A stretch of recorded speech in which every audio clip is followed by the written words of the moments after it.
Hello, everybody.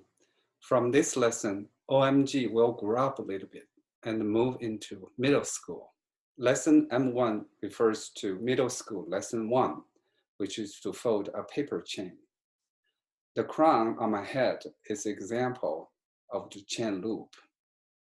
This origami project requires the concept of ratio, which was discussed in lesson 7.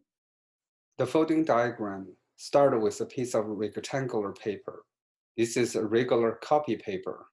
The size is 11 by 8.5 inch. First, fold a 1-inch strip, and then cut off this strip, and then fold more identical strips and cut them off. The ratio of each strip is 8.5/1. Let's look at the paper strip. The symbol L and W represent the length and the width of the strip. L and W can be any value. The difference between the concrete value and its symbolic meaning is the concrete thinking and the abstract thinking. Children start to develop abstract thinking as they grow. This origami is a simple introduction. Now let's look at the folding. The first fold is the center fold. Then quarter fold with equal spacing. Fold both ends to the center. Then bring both ends together. We got the origami module. What is the length of this module? It is 1/4 of the total length. Duplicate multiple modules for the assembly. For the demonstration purpose, we will use 5 modules. Demonstration of the assembly is provided here. Bring 2 ends together, center fold. Open it, bring one end to the center, and to the other end. That's the module. Assemble more modules. Look through the 2 slits. Insert the 2 flaps through the 2 slits. We connect the 2 modules. Repeat the insertion for the rest modules.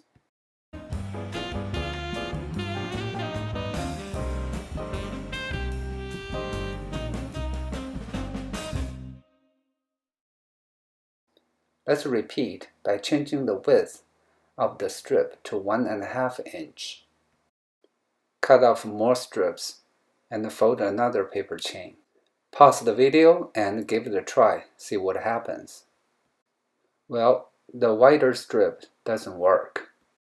Then the question is, what kind of strip that would work?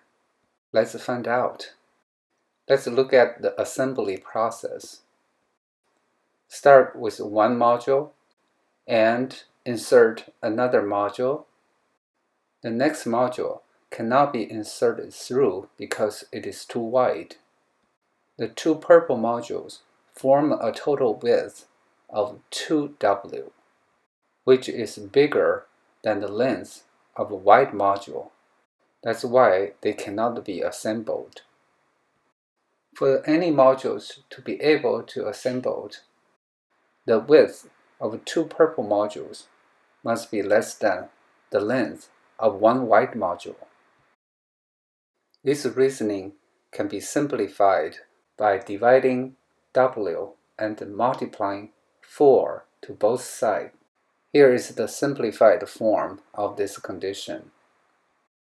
L over W is the ratio of the strip. The meaning of this condition is the ratio of the strip must be greater than 8. All this discussion can be simply written in a short mathematical formula. And that's the beauty of mathematics. Now, let's revisit the 2 strips with this formula. As a reminder, the ratio can be obtained by the number of squares in a strip. For the 1-inch wide strip, there are 8.5 squares so the ratio is 8.5. Bigger than 8, so it works. For a 1.5 inch wide strip, it has 5 3/4 squares, so the ratio is between 5 and 6. That's less than 8. Doesn't work. This formula can be used to judge if a strip can be folded into a chain. Next is the genius challenge. Cut off a 1 inch wide strip horizontally off the copy paper. Can these strips make a chain? You may pause the video and find out. The ratio is 11 and bigger than 8, so it works. You may make a third chain. The third chain works, but looks very loose, not a tight fit. Then the question is, what is the optimal ratio of a strip? The result will be provided at the end of this lesson. Next genius challenge is on creativity to create a unique chain art. This is a sheet of chain art, a loop, and cups. I hope these artworks will inspire you to unleash your imagination and create unique art using creative thinking. Go OMG! The optimal ratio of a strip is between 8 and 8.5. It works and fit squarely.